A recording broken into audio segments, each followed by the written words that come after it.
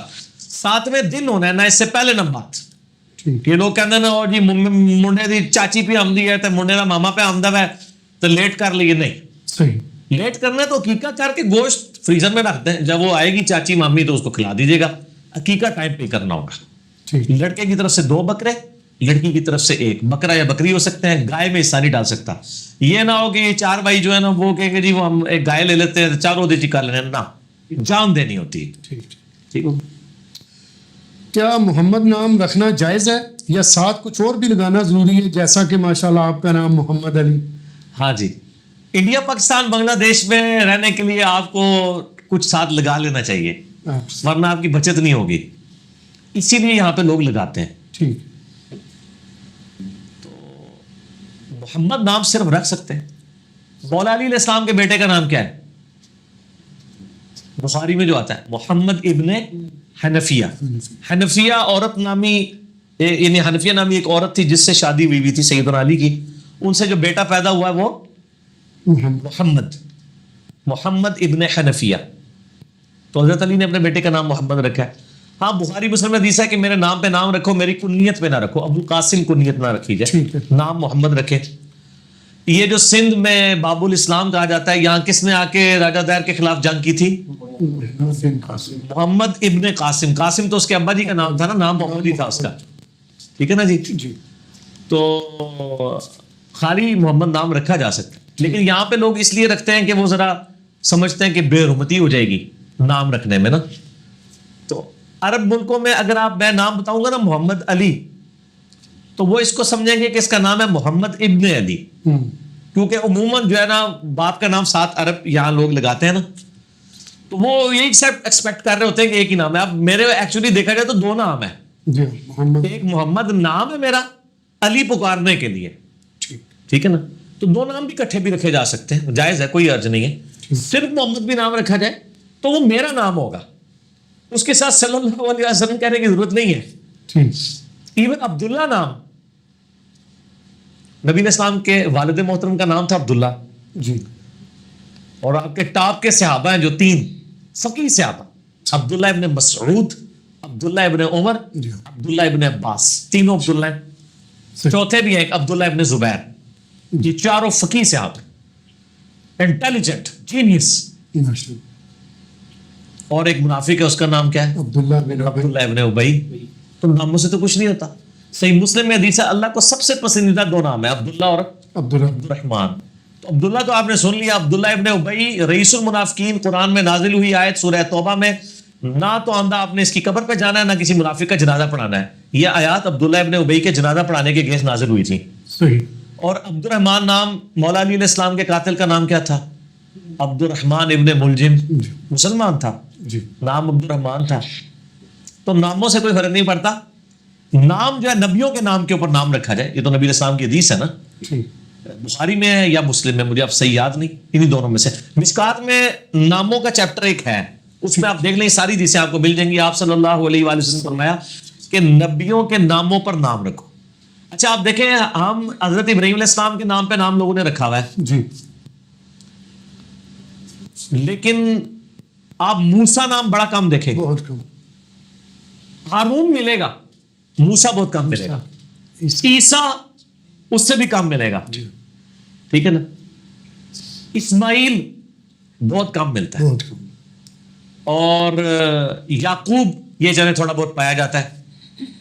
یوسف بھی پایا جاتا ہے, وہ بھی اس نے یوسف کی وجہ سے لوگ رکھتے ہیں, یوسف علیہ السلام کی وجہ سے نہیں رکھتے. وہ سورہ یوسف پڑھتی رہتی ہے نا عورتیں کہ بچہ خوبصورت ہوگا. یہ بھی ایک وظیفہ بتایا ہے لوگوں نے تجربات سے سیکھا ہے. تو ان کو میں مشورہ دیتا ہوں کہ آپ جو حبشی ہیں نا, ان کو کہ سورہ یوسف پڑھیں اور بچہ چٹا پیدا ہو, پھر مانیں گے. باقی میں ساڑھے کو اس طرح نہیں ہے نا. تو خوبصورتی کا دار و مدار کلرز پہ, نقش و نگار پہ نہیں, اعمال پہ. اس سے کیا فرق پڑتا ہے؟ ٹھیک ہو. سوال عقیقے کے متعلق ہے, لیکن وہ 7ویں دن والا پوچھ رہے تو جواب میرے دے دیے. ٹھیک ہو گیا. اور یہ بھی ایک بات ہے، کسی نئے شہر میں داخل ہونے سے پہلے اگر اس شہر کا پیاز کھا لیا جائے تو وہاں کی کوئی بیماری آپ کو نہیں لگتی، اس متعلق کوئی صحیح روایت موجود ہے کیا؟ اس متعلق کوئی جھوٹی روایت بھی ہے تو ہمیں بتا دیں آپ. سارا کوڑ کباڑ ہے، یہ نہیں ہندوانہ سوچ ہے نا. قرآن نے تو واضح کیا وَلَا تَقْفُ مَا لَيْسَ لَكَ بِهِ عِلْمٌ ان السمع والبصر والفؤاد كل اولئک کان عنہ مسئولا. اے انسان کسی چیز کی پیروی علم کے بغیر نہیں کرنی، بے شک کان، آنکھیں اور عقل اس کے بارے میں پوچھا جائے گا. یہ ہندوؤں کی سوچ ہے کہ جی ایک گائے ہے، اس نے ایک سینگ پہ زمین اٹھائی ہوئی ہے، جب تھک جاتی ہے دوسری بھی اٹھاتی ہے تو وہ زلزلہ آ جاتا ہے. کالی بلی راستہ کاٹ دے تو جناب نوست کی نشانی ہے. میں کہتا ہوں جو آسٹریلیا کے اچھے بیٹس مین ہیں ان کے آگے آپ 50 کالی بلیاں گزارے نا پھر بھی چھکے ماریں گے تھوڑے بالرنوں. ٹھیک ہے، شیشہ ٹوٹ جائے تو یہ ہے، کوا بیٹھا ہو تو یہ ہے، جوتی پہ جوتی چڑھ جائے، میری جوتی آگے چڑھا لو وہ، میں پھر بھی جنم کو باہر نہیں نکل رہا، میں جانا ہی نہیں کدھرے، مجھے پتا ہے میں نے جانا ہی نہیں کہیں پہ. ٹھیک ہے نا، کوئی بلائے ہوئے نہیں جانا، نہیں جاتا. شادی بیاہ کے اوپر بھی والدین ہی سارے ہماری اپنی دعوت کی مصروفیات ہی ایسی ہے، اس کی ریکوائرمنٹ نہیں. تو یہ سب کے سب لوگوں کی بنائی ہوئی چیزیں، اس سے کوئی چیز فرق نہیں پڑتی، یہ جھوٹ ہے. البتہ صحیح مسلم میں ایک حدیث ہے کہ نبی صلی اللہ علیہ وآلہ وسلم جب کہیں بھی کسی نئے شہر میں جاتے تو آپ پڑھتے اعوذ بکلمات اللہ التامات من شر ما خلق. وہی دعا جو صبح شام کے اذکار میں 3 دفعہ، بالکل، کہ میں اللہ کی کلمات تامہ کی پناہ مانگتا ہوں ہر اس چیز کی شر سے جو اس نے پیدا کی ہے. تو میں جب بھی یعنی اسلام آباد، میرے 2 شہر ہیں جہلم اور اسلام آباد، تو میں جب بھی اسلام آباد جانا ہوتا ہے تو میں یعنی ویگن سے اترتے ہی نہ زمین پہ پاؤں رکھتے ہی دعا پڑھتا ہوں. ٹھیک ہے، تو یہ ہے پیاز کھانے لگو جی، پیاز کھانے سے کچھ نہیں ہونا، وہی آنی ہوئی چو. بخاری مسلم میں حدیث ہے کہ جو بندہ پیاز کھائے نا وہ ہماری مسجدوں سے دور رہے، صحیح، اور جب تک دانت صاف نہیں کر لے کیونکہ اس سے اسمیل آتی ہے. یہ ہے ٹھیک. سوال کرنے والا کوئی غیر منطقی سوال کرے تو کیا اسے جاہل، کم عقل، کم علم کہہ کے آپ اس کو رد کر سکتے ہیں یا روک سکتے ہیں؟ جی علماء کو ایسے ہی کرنا چاہیے، کیونکہ علماء کے پاس ان کے سوالات کے جوابات نہیں ہوتے نا، تو وہ کہتے ہیں جاہل ہے، کم عقل ہے، تو بیچارے ٹھیک کر رہے ہوتے ہیں. یہ انتہائی بد اخلاقی ہے. قرآن نے تو یہاں تک کہا ہے کہ وَإِذَا خَاطَبَهُمُ الْجَاهِلُونَ قَالُوا سَلَامًا. اگر جاہل کوئی بحث بھی کرے نا اس کو آگے سے جاہل نہیں کہنا السلام علیکم سر. میرے پاس بھی لوگ جب یعنی میں اوپن مجلس کیا کرتا تھا مناظروں والی، اب بھی اوپن مجلس ہی ہوتی ہے، اس لیے ہم کہتے ہیں لکھ کے سوال کر. اگر کوئی بحث پہ اتر آئے تو ہم کہتے ہیں میرے بھائی میرے پاس تو یہ جواب تھا، آپ کسی اور سے جا کے پوچھ لیں. بحث یعنی برائے علم حاصل کرنے کے لیے تو ہونی چاہیے، تنقید کے لیے، لڑائی جھگڑے کے لیے نہیں ہونی چاہیے. صحیح. تو جاہل نہیں کہنا چاہیے کسی کو. ہم تو کہتے ہیں لوگوں کا، میں اگلے دن ایک وکیل صاحب کے پاس بیٹھا ہوا تھا، وہ مجھے کہنے لگے کہ یار مجھے کچھ دن پہلے ایک وکیل نے پوچھا کہ بتاؤ اللہ کو کس نے پیدا کیا ہے. کہتا ہے میں تو آج تک زندگی میں نہیں سوچی تھی یہ سوال. کہتا ہے بڑا پریشان ہو گیا کہ میں اب اس کو کیا جواب دوں. تو میں کسی مولوی کے پاس جایا تو مولوی نے بھی، آپ کو پتہ ہے نا، فتویٰ لگا دینا ہے. کہتا ہے میں بڑا پریشان ہوا. اینڈ پہ کہتا ہے میں نے کہا یار یوٹیوب پہ لکھتا ہوں نا اللہ کو کس نے پیدا کیا. کہتا ہے جی صاحب تھوڑا کلپ کھول گیا، لاکھوں لوگوں نے دیکھا ہے، بس 6-7 لاکھ لوگ دیکھ چکے ہیں. Who created God, Richard Dawkins کے خلاف جو میں نے ریکارڈ کرایا تھا اس میں سے کلپ. کہتا جی دل خوش ہو گیا. کہنا جی اگلے دن میں جب گیا نا کورٹ میں، کہنا میں وکیل پہ لگتا ہوں کیا ہے ادرا یہ کانفیڈنس لے آپ. کہنا میرے کو بٹھا کے سمجھایا میں نے. تو سب علماء سے بحث کی بجائے نا آپ یوٹیوب پہ آ کے نا، یوٹیوب حافظہ اللہ تعالیٰ سے نا رومن میں ٹائپ کر کے پوچھ لیا کریں، وہ انشاءاللہ آپ کو انجینئر صاحب کا کلپ بتا دے گا. عورت سے کار حادثہ میں انسان کے مرنے پر عورت سے وہی سلوک کیا جائے گا جو مرد کے ساتھ کیا جاتا ہے، یعنی قتل یا دیت؟ ہاں ظاہر ہے ہوگی، کیوں نہیں ہوگی، ہوگی. ٹھیک.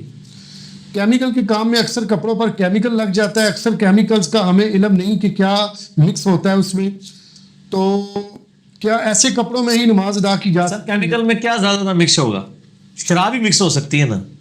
تو شراب بھی کپڑوں کو لگ جائے، کپڑے تو ناپاک نہیں ہیں. شراب پینا حرام ہے، شراب کپڑے فی نفسی نجس نہیں کرتی. خون کا پینا حرام ہے، خون کپڑے ناپاک نہیں کرتا. صرف امام حنیفہ کا ایک قول ہے نا خون کے بارے میں، تو وہ تو ان کا شاذ ہے قول. احادیث موجود ہے، ابو داؤد میں حدیث ہے کہ 2 صحابہ کی نبی علیہ السلام نے ڈیوٹی لگائی ایک اس کے اوپر پہرے کے لیے. رات کو کافروں نے حملہ کر دیا, اس کو تیر لگے, وہ پھر بھی نماز پڑھتا رہا, خون و خون جسم ہو گیا. بعد میں حاضر ہوا نبی علیہ السلام کے پاس, تو باقی صاحب نے کہا میں جگا لیتے, ان کا میں نے ایک صورت شروع کی تھی, میں نے کہا پوری کر کے ہی نماز. تو آپ نے تو نہیں فرمایا تیرا وضو ہی ٹوٹ گیا تھا, ٹھیک ہے نا. اور یہ واقعہ فضائل اعمال میں فضائل نماز والے چیپٹر میں نقل کیا انہوں نے بزرگوں نے, یہ بتانے کے لیے کہ صحابہ کرام کتنی کمٹمنٹ سے نماز پڑھتے تھے. جب انہوں نے یہ واقعہ نقل کیا نا تو ان کو فوراً فکر پڑ گئی کہ جب یہ کوئی پڑھے گا تو ہم تو کہتے ہیں خون نکلنے سے وضو ٹوٹ جاتا ہے, تو یہ تو فقہ حنفی اسٹیک پہ لگ جائے گی. انہوں نے نیچے لکھا فساد, وہ تو فائدے والا تھا, انہوں نے فساد نیچے کیا. وہ کہتے ہیں وہ کہتے ہیں کہ امام حنیفہ کے نزدیک خون نکلنے سے وضو ٹوٹ جاتا ہے, امام شافعی کے نزدیک نہیں ٹوٹتا. ہو سکتا ہے وہ صحابی بھی امام شافعی کے مذہب پر ہوں. ہاں جی, اس کی بھی وہ تعویل کریں گے. وہ کہیں گے ان کا کہنے کا مطلب یہ تھا کہ جیسا اس صحابی کا موقف تھا ویسا امام شافعی کا تھا, لیکن الفاظ کی ترتیب ان کا ساتھ نہیں دے رہی, تو غلطی تو ہو ہی جاتی ہے نا بندے سے. ہو سکتا ہے وہ بھی امام شافعی کے مذہب پر ہو, تو ظاہر ہے جی فقہ حنفی والوں نے تو قاضی ثناء اللہ پانی پتی نے تفسیر مظہری کے شروع میں لکھا ہے کہ حضرت عیسیٰ علیہ السلام بھی جو ہے نا وہ امام ابو حنیفہ رحمہ اللہ کی فقہ کے مطابق عمل کریں گے. پانی پتی صاحب ان تانوں میں یعنی کہ کہاں فوت ہو گئے ہو, مسلم شریف پڑھے نا ذرا, امام مہدی علیہ السلام کے اوپر جو حدیثیں ہیں, اور اگر آپ زندہ ہوتے تو میں مسئلہ 127b آپ کو بتاتا. صحیح مسلم میں الفاظ ہیں کہ عیسیٰ علیہ السلام تم میں آئیں گے, وہ تمہارے نبی کی قرآن اور تمہارے نبی کی سنت کے مطابق تمہیں چلائیں گے. فقہ حنفی کے مطابق نہیں سر, نبی علیہ السلام انہوں تو پتہ ہی نہیں ہونا کہ فقہ حنفی بھی کچھ ہے. وہ تک تو ساڑی ویڈیوز میں ویسے ہی مک گیا ہونا تھوڑا کام, انشاءاللہ. اوکا پانی پتی ٹھیک ہوگا. اور بہت کچھ لکھا ہوا انہوں نے, بڑے بڑے یعنی اس قسم کے دعوے کیے ہوئے اپنے بزرگوں کے بارے میں. تو یہ کوئی مسئلہ نہیں ہے, شراب پینے میں نٹس ہے. اور اس میں میرا کلپ بھی ہے, آپ لکھیں نا ہومیوپیتھک ادویات, اسپریٹ, پرفیوم کی لگانے سے وہ کپڑے ناپاک تو نہیں ہوتے. پرفیوم پیئیں گے نہیں جس میں اسپرٹ ہو یا الکوہل ہو. محدثین نے اگر علماء فقہ کی طرف نسبت کی وجہ سے اپنے نام کے ساتھ نسبت لگائی, تو کیا ہم بھی آج کل تقلید کیے بغیر کوئی نسبت لگا سکتے ہیں؟ بالکل لگائیں, حالانکہ آپ کے بزرگ تو اجازت نہیں دیتے اس چیز کی.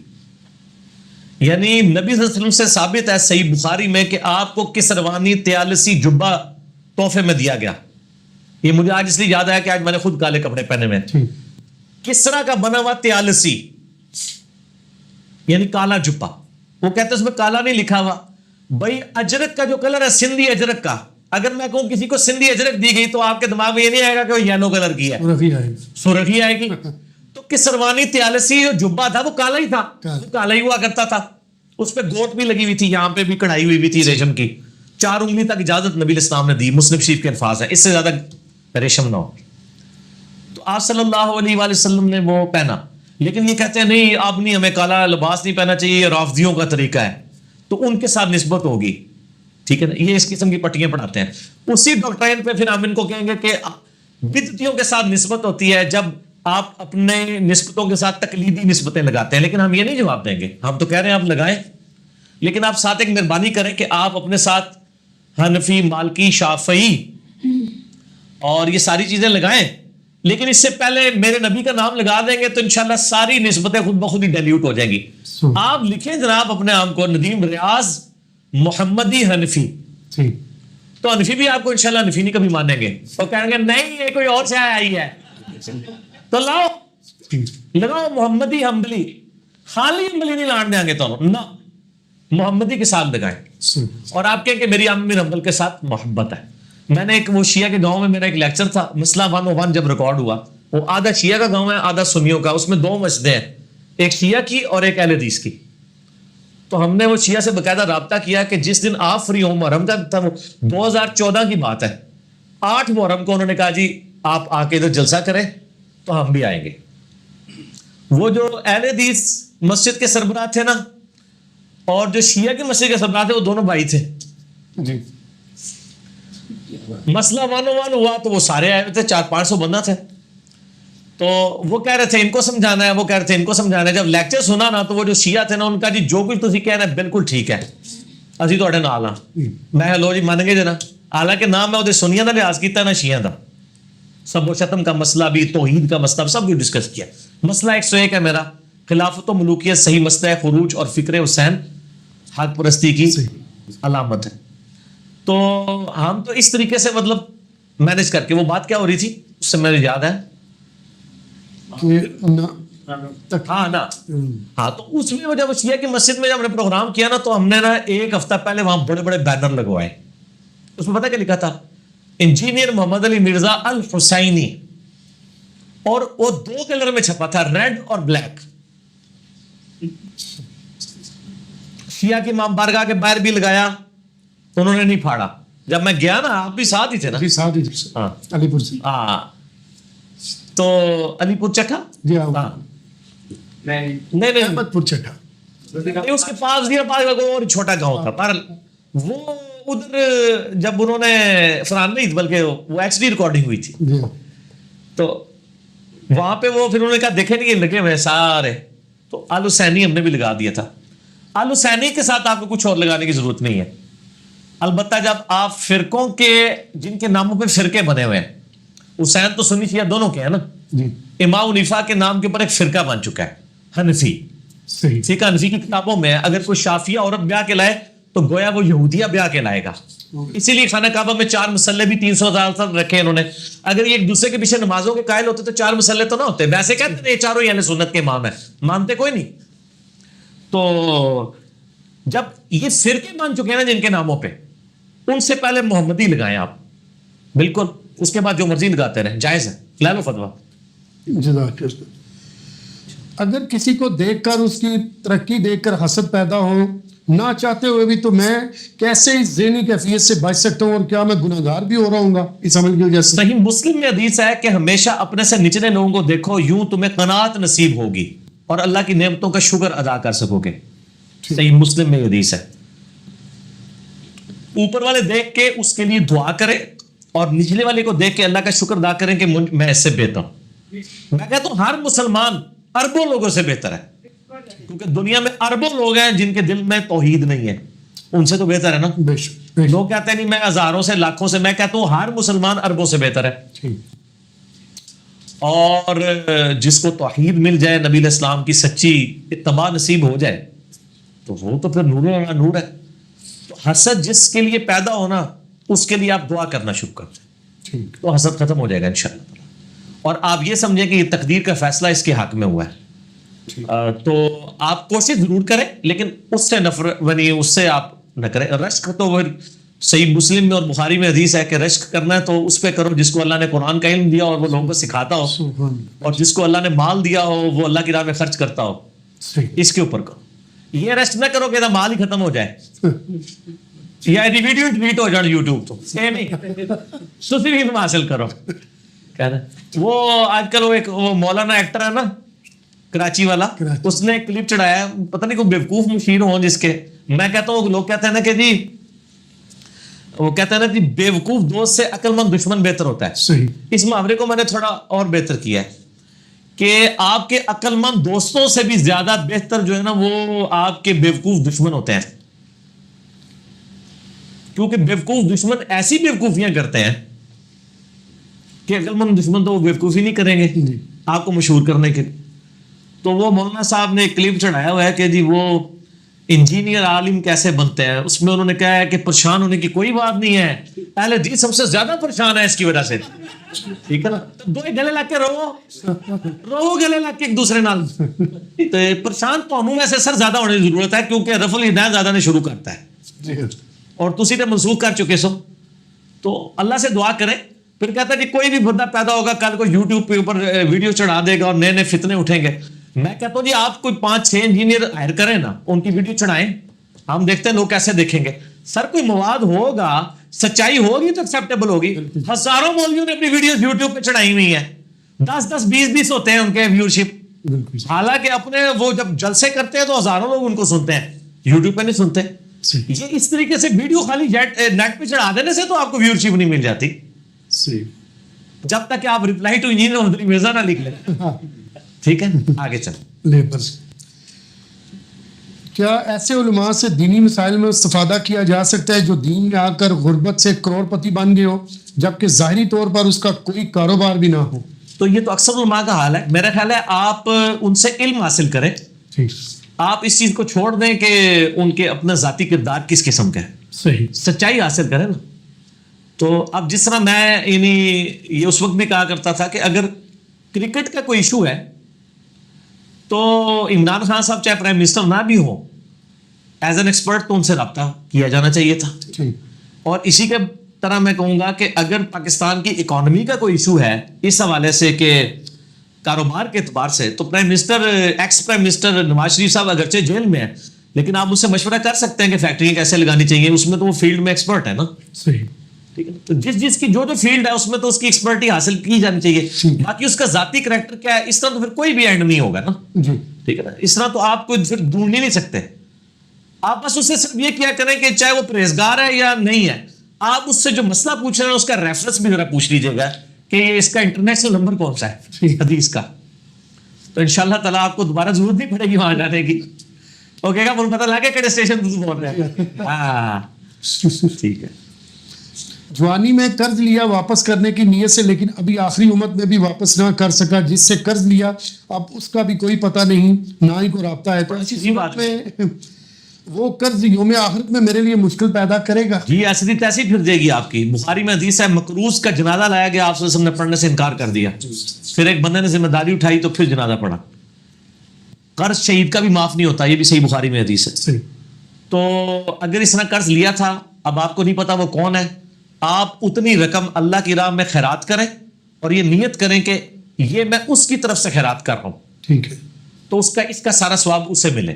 تو جب وہ شخص قیامت والے دن, شاید وہ خود بھی اتنی خیرات نہ کرتا اپنی زندگی میں, وہ جب قیامت دن اتنی نیکیاں دیکھے گا تو وہ آپ سے ویسے ہی راضی ہو جائے گا کہ مہربانی یار تو خرچ کرتا سی, ملتے تھے نیکیاں مل گئی نے, تو اللہ تعالیٰ سے وہ آپ کو راضی کروا دے گا انشاءاللہ. یہی حدیث کے اندر ملتا ہے. اس طریقے سے یعنی آخرت میں اللہ تعالیٰ راضی کر دے گا جن کی حق تلفی ہوئی.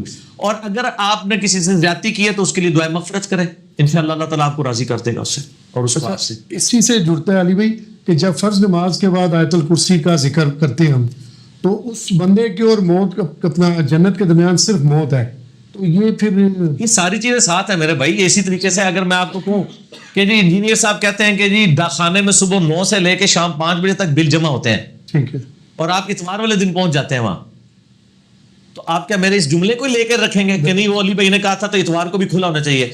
تو دوسری جگہ یہ کلیئر ہے کہ اتوار کو بند ہوتا ہے. اسی طریقے سے ساری چیزیں بیک وقت صحیح ہوں گی. بالکل صحیح. ایک بندہ نماز پڑھتا ہے, آیت الکرسی پڑھتا ہے, تکبیر اللہ سے پڑھتا ہے, لیکن ماں باپ کے ساتھ اس نے سلوک نہیں کرتا.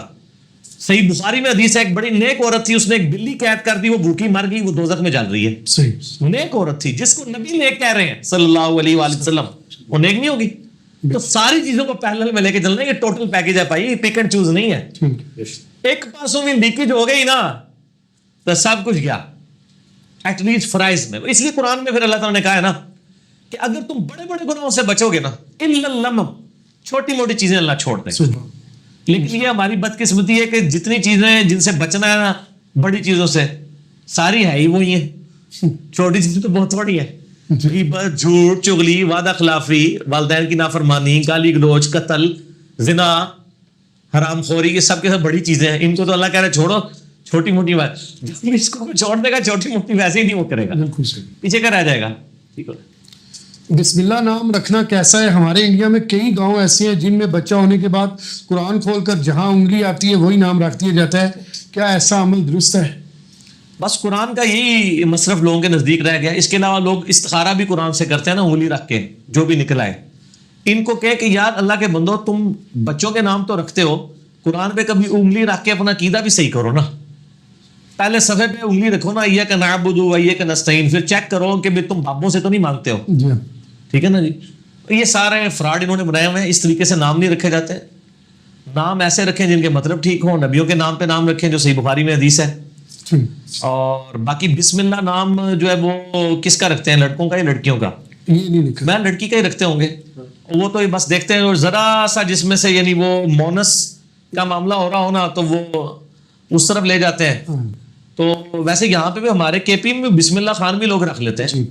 ٹھیک ہے. بلکہ میں نے اگلے دن وہ کوئٹہ میں وہ ایک ٹی وی پہ خبر دکھا رہے تھے, تو کوئٹہ میں ایک ٹائر ٹیوب کی کوئی دکان تھی کوئٹہ کے پاس کسی چھوٹے شہر کی, تو اس پتہ کتاب کا نام, اس دکان کا کیا نام تھا, لا الہ الا لا الہ اسٹور. کوئی الہ نہیں ہے, پورا نہیں لکھوانا لا الہ. ہاں اچھا, یہ چھوٹے بچوں کو بھی مائیں سکھا رہی ہیں لا الہ نہیں, بچوں کو سکھانا چاہیے اللہ اللہ, لا الہ نہیں سکھانا چاہیے جب تک کہ بچہ پورا جملہ نہ بول سکے. تو پورا جملہ سکھائیں لا الہ الا اللہ. لا الہ تو کلمہ کفر ہے, ٹھیک ہے, تھوڑی عقل بھی تو استعمال کریں نا. اللہ سکھائیں, اللہ بول بھی لیں گے. تو نام جو ہے اس قسم کے نہیں رکھنے چاہیے جن کے کوئی معنی نہیں بن رہے. صحیح مسلم میں حدیث ہے عبداللہ اور عبد الرحمن اللہ کو پسندیدہ نام ہے, اس طرح کے نام رکھیں. صحابہ کرام کے ناموں میں نام رکھیں جن میں شرکیہ مطلب ہے, جیسے عبد الغوث رکھ لیتے ہیں لوگ, ٹھیک ہے نا, اس قسم کے نام نہیں ہونے چاہیے. اور باقی یہ جو ٹریڈیشن میرے خیال ہے کے پی میں زیادہ ایشو ہے ہمارے, وہاں تو لوگوں نے جاپان خان, ہاکی خان, اس قسم کے نام رکھے. یعنی یہ تو خود ہم نے سنے میں, ایک بچی پیدا ہوئی, میرے دوست بتایا, انہوں نے نام اس کا رکھ دیا ہاکی, ٹھیک ہے نا. اچھا اس طرح یہ آپ دیکھیں عورتوں کا نام رکھا ہوتا ہے ہاجرہ. ہاجرہ تو لفظ ہی کوئی نہیں ہے جی, حاجر لفظ ہے. لیکن جب تک یہ نہ لگے نا, ان کو یقین نہیں آتا کہ لڑکیوں والا نام ہے. ایک اور تو دی تھی انہوں نے, جیسے یہ ابو سفیان کی بیوی کا نام تھا ہند. ہندا لوگ بول رہے ہوتے ہیں کہ ہندا لفظ نہیں, ہند لفظ ہے, لیکن وہ ہے اس لیے لگاتے ہیں کہ ان کو یقین ہو جائے کہ یہ عورت ہے. ہر بار اعلان نہیں ہوتی کہ عورت بنانے واسطے, ٹھیک ہے نا جی.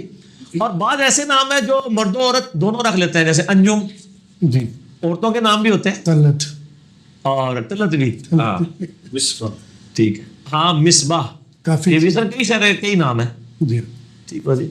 مشکات المصابیح, مصباح کی جمع, ٹھیک ہو گیا جی. اچھا بھی جس طرح آپ صلی اللہ علیہ وسلم کو دو پسند ہے, مردوں میں عبد الرحمان عبداللہ, عورتوں میں بھی کوئی ایسا مثال ملتی ہے کہ آپ نہیں؟ عورتوں کے بارے میں حدیث تو کوئی نہیں ملتی ہے, لیکن عورتوں میں پسندیدہ نام مریم ہے. ٹھیک ہے, قرآن میں آیا نا, ٹھیک ہے, مریم نام رکھا گیا نا. تو اسی طریقے سے امہات المومنین کے نام پہ, سیدہ عائشہ کے نام پہ, حفصہ کے نام پہ, فاطمہ. دیکھیں جو نبی علیہ السلام کی اپنی بیٹیوں کے نام ہے وہ تو پسندیدہ ہوں گے نا, کیونکہ انہوں نے خود رکھے ہیں. ٹھیک ہے, تو چار تو ہیں نا, بالکل صحیح, فاطمہ, زینب, ام کلثوم اور رقیہ جی, ٹھیک ہے نا. سیدنا علی نے بھی اپنی بیٹی کا نام زینب رکھا تھا, اسی لیے جس نے یزید کے دربار میں خطبہ دیا تھا, حضرت حسین کی جو بہن تھی. ٹھیک ہو گیا. ہمارے یہاں مشہور ہے کہ خاوند کا نام لینے سے نکاح ٹوٹ جاتا ہے. کیا اسلام میں ایسی کوئی قید ہے؟ کیا عورت اپنے خاوند کا نام لے کر پکار سکتی ہے؟ بیوی کا نام بدتمیزی سے لینے سے نکاح ٹوٹنے کے چانس ہیں. اچھا, یہ نہیں, نکاح ٹوٹنے کا نہیں, میں کہہ رہا ہوں کہ وہ لڑکے ناراض ہو جائے گی, تو اجتہاد سے نہیں کیتا جاتا نا, کھینچ کے کدھر کی طرف مسئلہ بنا لیا جائے, چھوڑنا اس طریقے سے نہیں نکاح ٹوٹتا. اور نہ یہ کوئی گستاخی ہے خاوند کا نام لینا, یہ سمجھا جاتا ہے. وہ اکثر وہ منع کے ابا اور فلانے کے ابا اور فلانے کی اماں, ویسے یہ بہتر ہے اس اعتبار سے کہ یہ نہیں پردہ ہے اس میں. کوئی بندہ اپنی بیوی کے نام کی بجائے نا, اگر وہ کہتا ہے نا کہ میری بیوی یا میرے بچوں کی امی, تو ذرا پردے میں الفاظ ہے, لیکن نام لینے میں بھی کوئی حرج نہیں ہے. بیوی بھی خاوند کا نام لے سکتی ہے, خاوند بھی بیوی کا نام, اور اس میں بھی کوئی حرج نہیں کہ آپ کے ساتھ ایک دوسرے سے بات کریں. عموماً تو عورتیں آپ کر کے بات کر رہی ہوتی ہیں اور مرد جو ہے وہ تم تنا پہ اترے ہوتے ہیں, تو احترام کے ساتھ گفتگو کرنی چاہیے. اور عورتوں کو تو قطعاً اپنے خاندانوں کو تم نہیں کہنا چاہیے, کیونکہ ظاہر جب ایک خاندانی رشتے میں ایک خاندان وجود میں آتا ہے نا, تو عورت کو اللہ نے, مردوں کو عورت پہ فضیلت اس اعتبار سے دی ہے, الرجال قوامون علی النساء. مرد عورتوں پہ حاکم ہے, یہ نہیں کہ ان کو مارے پیٹیں گے, ایک رسپیکٹ کا درجہ تو ہونا چاہیے. باقی ہیومن ڈگنیٹی تو دونوں کی برابر ہی ہوگی نا عزت کے, بلکہ اس میں تو کئی معاملات میں عورتوں کی عزت زیادہ ہے. بخاری میں حدیث ہے, ایک صحابی نے پوچھا مجھ پہ سب سے زیادہ حق کس کا؟ فرمایا تیری ماں کا. پوچھا اس کے بعد؟ کہا تیری ماں, اس کے بعد تیری ماں, چوتھے پہ فرمایا تیرا باپ. اس معاملے میں تو ماں کا حق عورت کا زیادہ ہے. عورت کا زیادہ. سن نسائی میں حدیث ہے کہ جنت تیری ماں کے قدموں کے پاس ہے. ٹھیک ہے نا. لیکن یہ جو جعلی مسئلہ ہے نا کہ ماں باپ کے کہنے میں بیوی کو طلاق دے دی جائے, یہ کوئی نہیں ہے, غلط ہے. یہ میرا یوٹیوب پہ آپ کلپ دیکھ لیں. نام لے سکتے ہیں, ٹھیک, بلکہ نام ہی لے رہے ہوتے ہیں. اور کیا کریں اگر کسی کی اولاد نہیں ہے یا اولاد جب تک نہیں ہوئی ہے, کیا کرے وہ؟ یہ کہ میرے ہونے والے یعنی بچوں کے ابا جی, اس طرح تو کوئی بھی نہیں کہتا, بھی جھوٹ ہے.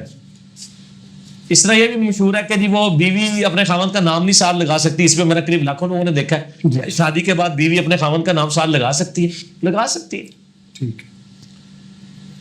ہمارے یہاں کچھ اہل بیت حضرات انڈیا میں شادی کے موقع پر کارڈ پرنٹ کرنے, شادی پہ تحفہ دینے, مہندی کا کھانا کسی کو, اہل بیت حضرات نہیں ہوں گے, اہل حدیث حضرات ہوں گے.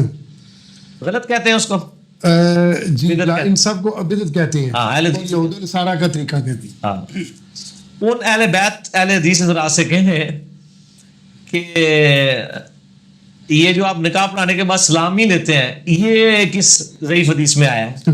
صحیح میں نہیں, کیونکہ صحیح تو ہے نہیں, ہے ضعیف بھی کوئی نہیں, سارا پتہ ہے.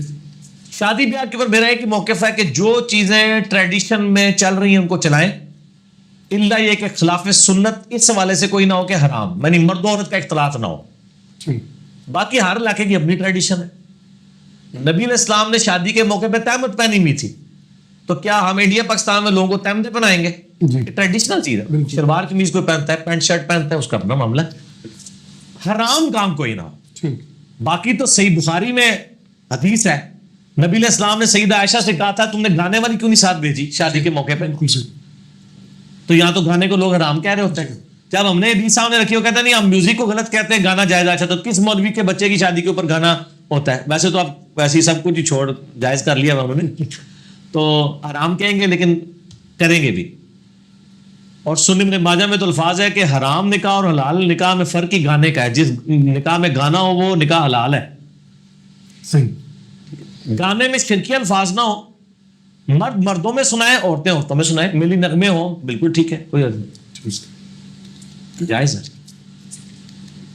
بچہ فوت ہوا پیدا کتنے ماہ کا, تو جنازہ پڑھا جا سکتا ہے کہ نہیں؟ پڑھنا ہوتا ہے, ایسے ہی دفن کر دے. اور غسل کفن بھی عام طرح کا ہی ہوگا, اور قبرستان میں ہی دفن کرنا. وہ یہ سارا کچھ فراڈ ہی ہے جی. یہ فقہ حنفی کی بریکٹ کے اندر برکات ہے کہ وہ مردہ بچے کا جنازہ نہیں پڑھتے. ابو داؤد میں روایت موجود ہے, اگرچہ اختلاف تھا یعنی پہلے سلف میں بھی, لیکن مضبوط رائے یہی ہے. ابو داؤد کے اندر حدیث موجود ہے, آپ کو مشکات کے اندر بھی وہ مل جائے گی کہ مردہ بچے کا بھی جنازہ پڑھا جائے گا. امام ترمذی نے بھی نقل کیا ہے کہ بہتر ہے کہ پڑھا جائے, کیونکہ وہ جب تک پیدا نہیں ہوا تھا تو اس وقت تک تو وہ زندہ ہی تھا نا. یعنی پیدائش کے وقت وہ, میں اب کنٹرول الفاظ میں گفتگو کر رہا ہوں نا, چونکہ بچوں نے بھی ویڈیوز دیکھنی ہوتی ہیں. تو یا وہ مردہ پیدا ہوا, مردہ ہونے سے پہلے جہاں تھا وہاں تو زندہ ہی تھا نا. زندہ تھا بے شک, چاہے وہ 4 مہینے کا تھا, 5 مہینے کا تھا, 6 زندہ تھا نا. جی. تو باہر نکل کے مرا یا مردہ پیدا ہوا, دونوں صورتوں میں اس کو عزت دیں, غسل دیں, کفن پہنائیں, جنازہ پڑھیں. اہل حدیث تو کرتے ہیں ایسے, کیونکہ انڈیا پاکستان میں حنفیت کا زور ہے, اس لیے لوگوں کو یہ مسئلہ پتہ ہی نہیں. وہ کہتے ہیں قبرستان میں بھی نہیں دفنانا. اچھا, دوسری طرف ان سے پوچھیں پرانے قرآن, وہ کہتے ہیں قبرستان میں دفناؤ.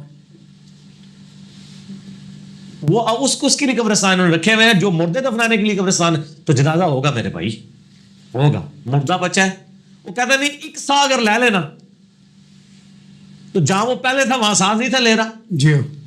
تیسرے چوتھے مہینے ہی بچے کی حرکت شروع ہو جاتی ہے, ٹھیک ہے, تو زندہ ہی ہوتا ہے نا. جی.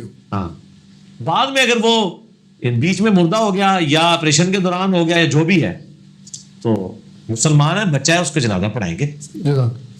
میرا کمائی کا کوئی ذریعہ نہیں, خاوند فوت ہو گیا ہے, 5 چھوٹے بچے, قومی بچت میں کچھ پیسے ہیں جن کے ماہانہ منافع سے مشکل سے گھر چلتا ہے. خاوند کا یا میرا کوئی قریبی رشتہ دار نہیں جو مدد کرے, تو منافع کے پیسوں میں سود شامل ہوگا. میں کچھ فیصلہ نہیں کر پا رہی کہ کیا کروں, کچھ رہنمائی فرمائیں. آپ غامدی صاحب سے رابطہ کریں. غامدی صاحب کا میں نے اگلے دن کلپ سنا ہے, انہوں نے تو اس کو جائز قرار دیا ہے. ٹھیک ہے, میں اپنا اوپینین نہیں دے رہا. ان کا موقف یہ تھا کہ نبی علیہ السلام کے مبارک زمانے میں جو استحصال کے لیے سود ہوتا تھا نا, اسے الربا قرآن میں کہا گیا ہے, خاص ربا تھا وہ, الربا. وہ کہتے ہیں وہ کیا تھا, امیر لوگ جو ہیں وہ غریبوں کا استحصال کرنے کے لیے ان کو خود سود پہ قرضہ دیتے تھے تاکہ ان سے کمائی کریں. اب بالکل 180 ڈگری ہو چکا ہے. اب امیر لوگ غریبوں کو نہیں یعنی پھنساتے نہیں ہیں, بلکہ امیر بینک غریبوں سے کہہ رہے ہیں آپ ہمیں قرضہ دو, ہم آپ کو اس کا سود دیں گے. یہ حقیقت ہے کہ یہ پیراڈائم 180 ڈگری شفٹ ہوا ہے. جی. آج کا جو قومی بچت کا یا بینکوں کا سود ہم حرام قرار دیتے ہیں نا, وہ سود کے فی نفسی ہی حرام ہونے کی وجہ سے قرار دے رہے ہیں, کیونکہ اس سے غریب غریب تر ہوتا ہے, امیر امیر تر ہوتا ہے. صحیح. قرآن میں آیا کہ اللہ تعالیٰ سود کو گھٹاتا ہے اور کاروبار کو, صدقات کو بڑھاتا ہے. کاروبار حلال ہے, سود حرام ہے, تاکہ پیسہ رننگ میں آئے.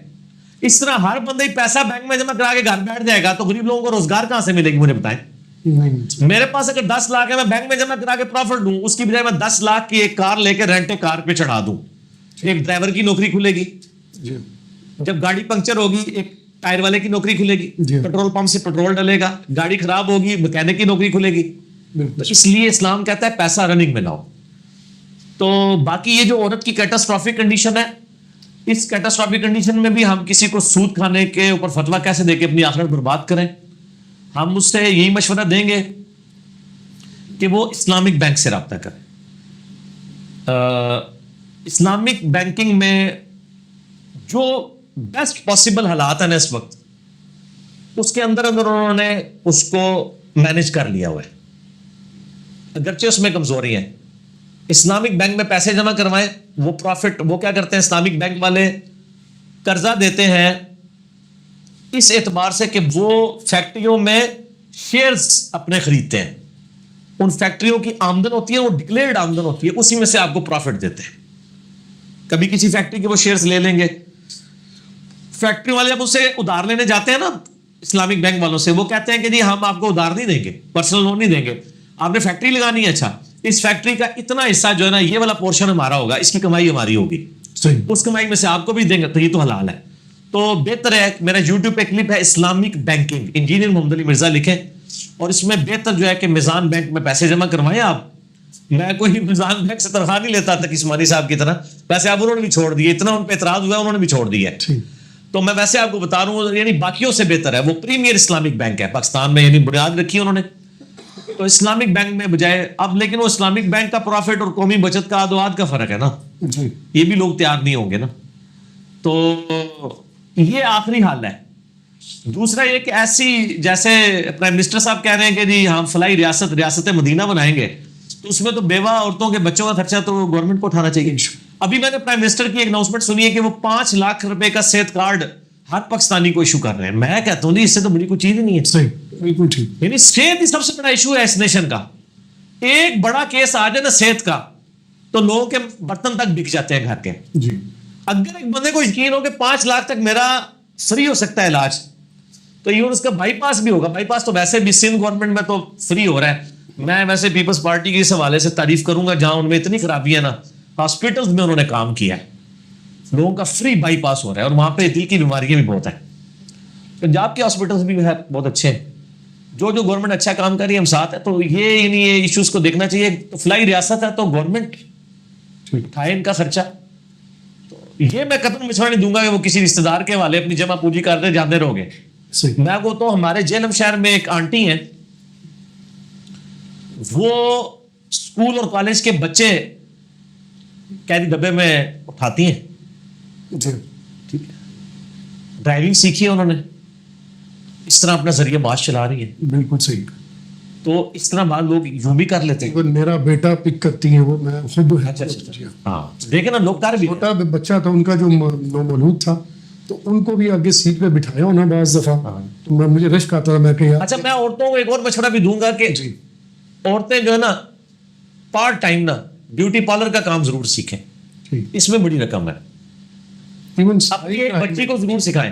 یعنی وہ عورتوں کی تو نمائش کر سکتی ہیں نا ان کی آرائش, تو وہ باقی اگر وہ لوگوں کے سامنے کرے اس کا اپنا وہ پال ہے. کسی حوالے سے ہنر شامل ہو جائے, یہ ہنر, اور یہ ہنر بڑا عزت والا ہے. یعنی ہمارے ابھی وائف کے سسرال والے محلے میں ایک عورت ہے, ان کا خاوند فوت ہو گیا, تو انہوں نے ایک دکان کھولی ہوئی ہے جس میں وہ سموسے بیچتی ہیں, اور انہوں نے بیوٹی پارلر کا کام سیکھا ہے بیوہ ہونے کے بعد.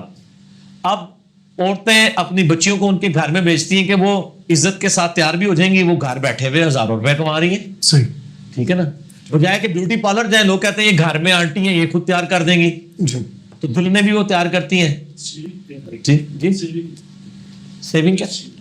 ہاں کپڑے، ہاں کپڑے سینے والے، اس میں بھی ہے ظاہر ہے آپ 5 روپے کی نلکی اور 15-20 روپے کا بکرم استعمال کر کے آپ کافی پیسے کماتے ہو، بہت کچھ ہے، لیکن یہ سارا نارمل ہی دسنے کی گل ہے، کرایہ دینا بھی ہے نا، تو باقی وہ قومی بچت سے بچیں جی آگے چلیں۔ کوئی عزیز فوت ہو جائے اس کی تصویر بنا کر اپنے پاس رکھ سکتے ہیں یا کوئی حرج ہے اس میں؟ رکھیں، کیوں نہ رکھیں جی، بالکل رکھیں۔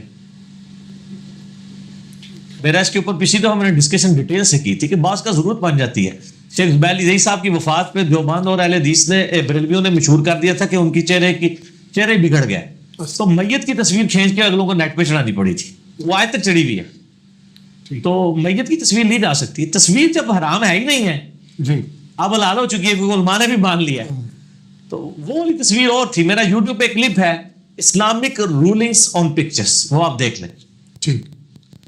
کیا ایک مسلمان کسی غیر مسلم عورت سے نکاح کر سکتا ہے، اور اگر نہیں کر سکتا تو یہ مولوی کیسے نکاح پڑھاتے ہیں؟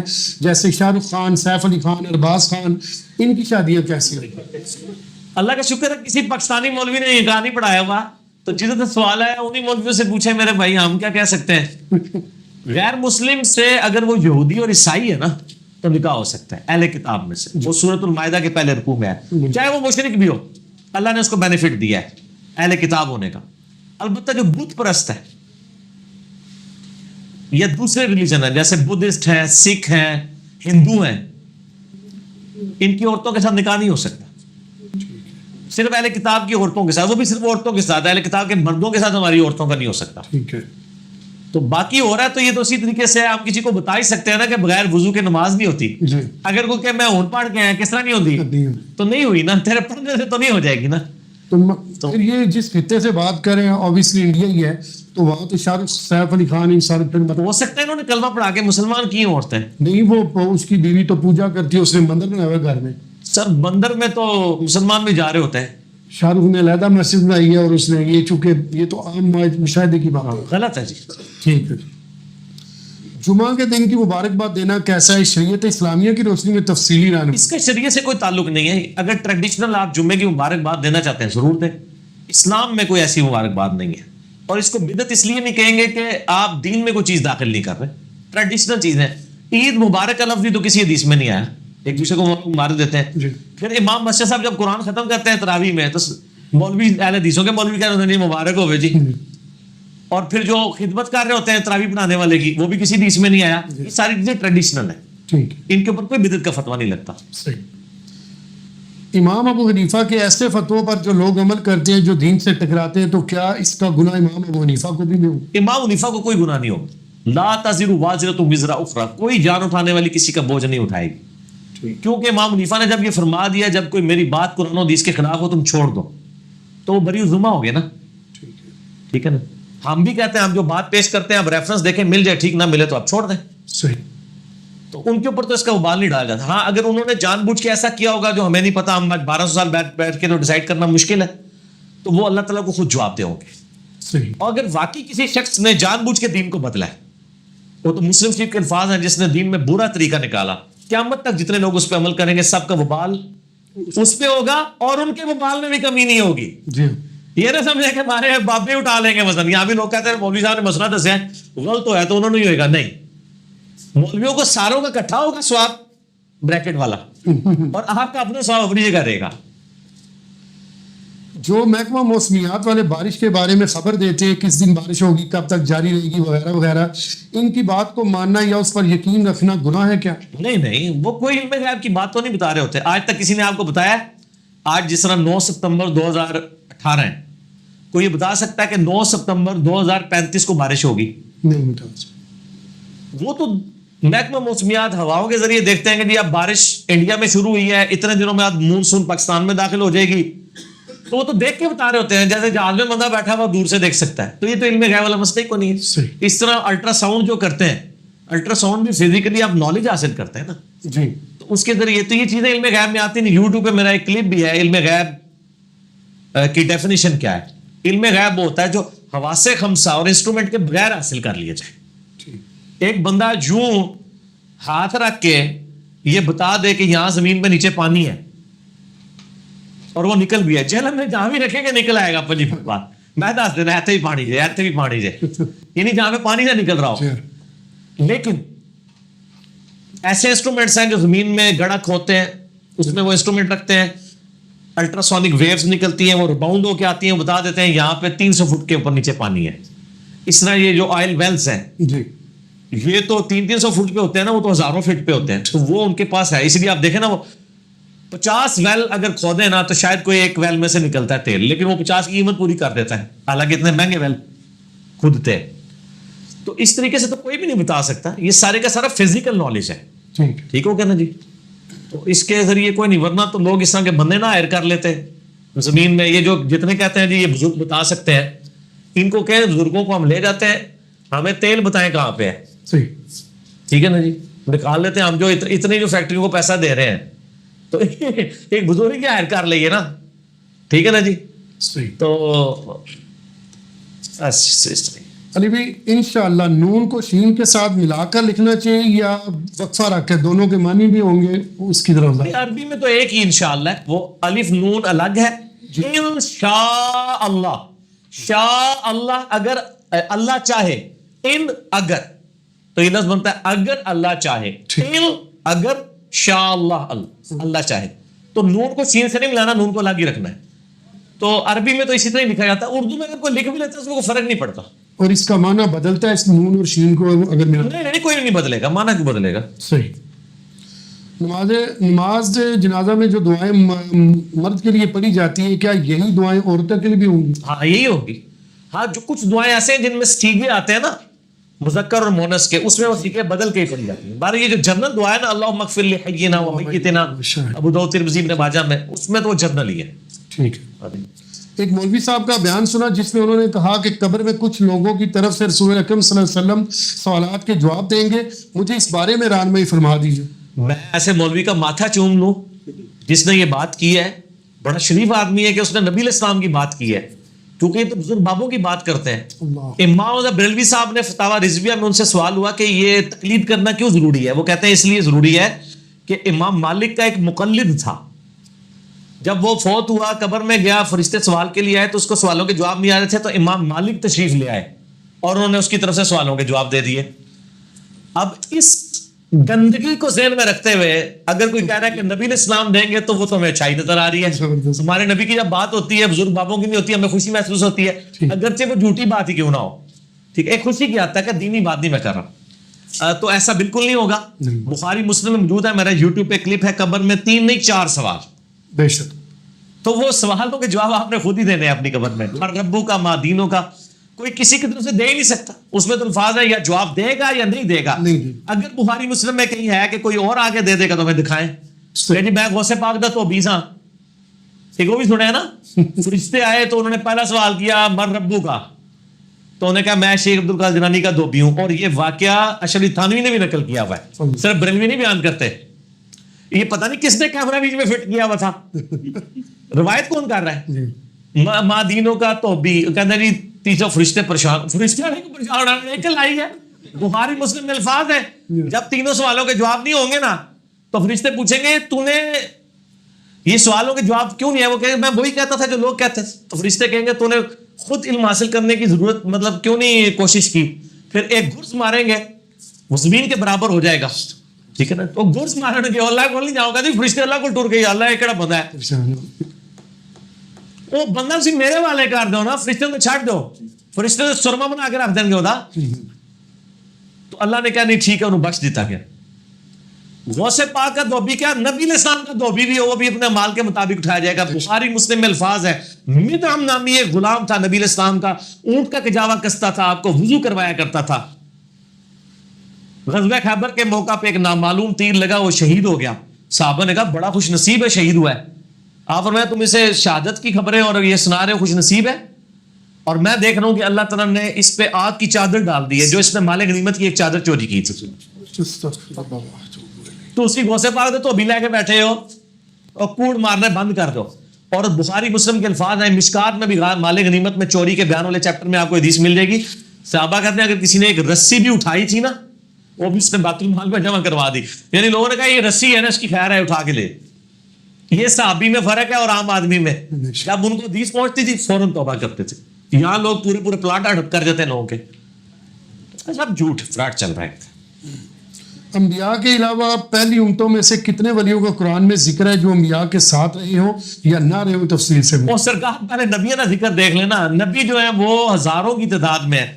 مسند احمد میں ایک حدیث ہے, اس میں اختلاف ہے, بعض سے صحیح کہتے ہیں بعض ضعیف, کہ 1,24,000 پیغمبر تھے. مشکات میں بھی آپ کو تیسری جلد میں حدیث مل جائے گی جن میں سے 315 رسول تھے, لیکن صرف 25 پیغمبروں کا نام آیا قرآن میں بائی نیم. اور قرآن میں یہ بھی ہے کہ نبی اسلام ہم نے کچھ انبیاء کا ذکر آپ سے کیا اور بہت سا کا نہیں کیا. قرآن کا مقصد انبیاء کی بایوگرافی اس حوالے سے بتانا یا ان کے ناموں کی لسٹ بتانا, ورنہ تو پورے قرآن لسٹ ہی ہوتی صرف, اور تو کچھ آئی نہیں تھی ہونی. ہمارے نبی کے والد اور والدہ کا نام نہیں قرآن میں آیا. عیسیٰ ابن مریم کی ماں کا نام اس لیے آیا کہ ان کے اوپر تہمت لگی ہوئی تھی, اور کسی پیغمبر کی نام کا ماں کا بھی نام نہیں آیا. ٹھیک ہوگا. تو وہ سوال کیا ہوا تھا؟ انبیاء کے علاوہ پہلی امت کتنے ولیوں کے اولیاء اللہ جو ہیں, یعنی ایک ولی حضرت لقمان کا ذکر آتا ہے. حضرت داؤد علیہ السلام کے صحابی کہا جاتا ہے ان کو, نبی وہ نہیں تھے. تو نبی ہوتے تو اپنے بیٹے کو کہتے ہیں میری بھی اطاعت کر. انہوں نے کہا ماں باپ کا احترام کر. تو نبی تو اپنی اطاعت کی طرف ہی بلاتا ہے نا. اس طریقے سے اصحاب کہف ہیں, حضرت عیسیٰ علیہ السلام کے تابعین ہیں اولیاء اللہ میں سے. خضر علیہ السلام کے بارے میں جو نام کے بغیر موسیٰ اور خضر کا واقعہ آتا ہے, وہ ولی نہیں تھے, وہ تو یا کوئی فرشتہ تھا یا کوئی پیغمبر تھا. اس طریقے سے آصف بن مرخیہ کا جو نام اسرائیلی روایات سے لیتے ہیں, حضرت سلمان علیہ السلام کا جو تھا اس کا بھی کوئی کنفرم نہیں کہ وہ فرشتہ تھا تو یا ان کا کوئی صحابی تھا. تو اس طرح کی چیزیں ملتی ہیں. سورہ موسیٰ علیہ السلام کے بارے میں آتا ہے چند نوجوان ان پر ایمان لے کے آئے. تو اس طرح بائی نیم نام نہیں ہے. نبی علیہ السلام کے ایک صحابی کا نام آیا زید ابن حارثہ. ٹھیک ہے. تو وہ یعنی اولیاء سے مراد فوراً اپنے بابنان لے رہی ہے. اولیاء اللہ سے مراد صحابہ کرام ہیں پہلے نمبر پہ, انبیاء کے بعد من النبیین والصدیقین والشہداء والصالحین. امام احمد بریلوی صاحب سے سوال ہوا احکام شریعت میں کہ اولیاء اللہ کے سردار کون ہیں. بریلویوں سے پوچھیں تو کیا کہیں گے؟ شیخ عبد القادر جیلانی. تو اعلیٰ حضرت نے کہا سیدنا ابوبکر صدیق. اولیاء اللہ کے سردار تو وہی ہے نا. ٹھیک ہو گیا نا. تو اصل اولیاء اللہ جو ہیں جن کی ولایت کنفرم ہے وہ تو صحابہ ہیں نا جی. باقی تو آپ کے اور میرے بنائے ہوئے ہیں, کیونکہ بریلویوں کے بنائے ہوئے دیوبندی نہیں مانتے, دیوبندیوں کے بنائے ہوئے بریلوی نہیں مانتے. ٹھیک ہو گیا. 1 سال پہلے میرے دوست کا نکاح ہوا لیکن رخصتی نہیں ہوئی اور پھر طلاق ہوگی. کسی کاغذ پر طلاق لکھ کر بھیج دی. کیا دوبارہ صلح کی قرآن حدیث میں گنجائش ہے؟ 3 طلاقیں ہو گئی ہیں, کوئی گنجائش نہیں ہے. طلاق کے لیے ضروری نہیں ہے کہ آپ نے بیوی کے سامنے بیٹھ کے کہنا ہے, آپ علیحدہ بیٹھ کے بھی کہیں, SMS کر دیں, لکھ کے بھیج دیں. وہ بعض لوگ طلاق لکھ کے بھیجتے ہیں, وہ کہتے ہیں چٹھی پہنچے نہیں دیتی جی, اسی رستے جی پکڑ لی سی. اور چٹھی سے نہیں, جس وقت اس نے چٹھی لکھی تھی نا اسی وقت طلاق ہو گئی تھی. اگر اس پہ یہ لکھا تھا کہ میں طلاق دیتا ہوں, اگر وہ یہ جملہ لکھے نا, فقہ حنفی نے اصل میں فرضی مسئلے بنا کے لوگوں کو کنفیوزڈ. فقہ حنفی میں اگر وہ یہ لکھے نا کہ جیسے ہی یہ تمہیں میری چٹھی ملے تو تم اپنے آپ کو متعلقہ تصور کرو. واقعی ایسی صورت میں اگر چٹھی نہ ملے اس کو پھر طلاق نہیں ہوگی. اس مسئلے سے لوگ ڈسیو ہو گئے, جو چٹھی جان نہیں دیتی جی, رستے جی پھاڑ لی. دیکھو نا پنگا لے انہوں نے فرضی مسئلہ بنایا, وہ گاٹے فٹ ہو گیا. اب وہ لا کہتے ہیں کہ جناب ہم نے تو یہ کہا تھا کہ جیسے ہی چٹھی ملے تو طلاق تصور کرنا. اگر کوئی لکھے کہ میں طلاق دیتا ہوں تو چٹھی تو ملنا ضروری نہیں, وہ ادھر ہی طلاق ہوگی. یا ٹیکسٹ کر دے یا واٹس ایپ کر دے, ہر لحاظ سے طلاق ہو جائے گی. اور اس کے لیے بیوی کا سامنے ہونا ضروری نہیں ہے. اکیلے کمرے میں بیٹھ کے بھی کوئی بیوی کو طلاق دیتا ہے تو طلاق ہو جائے گی. 3 دیے ہیں تو اگرچہ دینا حرام ہے, اسٹیبلش ہو جائے گی. 1 یا 2 ہیں پھر تو رجوع ہو سکتا ہے, جب مرضی رجوع کریں. رخصتی اس میں نہیں ہوئی. اچھا رخصتی نہیں ہوئی تو پھر دوبارہ نیا نکاح کر لیں. اگر رخصتی نہیں ہوئی ٹھیک ہے, اور بھی وہ گڑبڑ نہ ہوئی ہو, مرد عورت نے ایک دوسرے کو ٹچ نہ کیا ہو, ہاں وہ والا کام نہ ہوا ہو. پاکستانی رخصتی کی بات نہیں ہو رہی, عرب کی رخصتی کی بات ہو رہی ہے. کیا اردو انگلش کی طرح عربی میں بھی 3 زمانے پائے جاتے ہیں, فعل, حال, مستقبل؟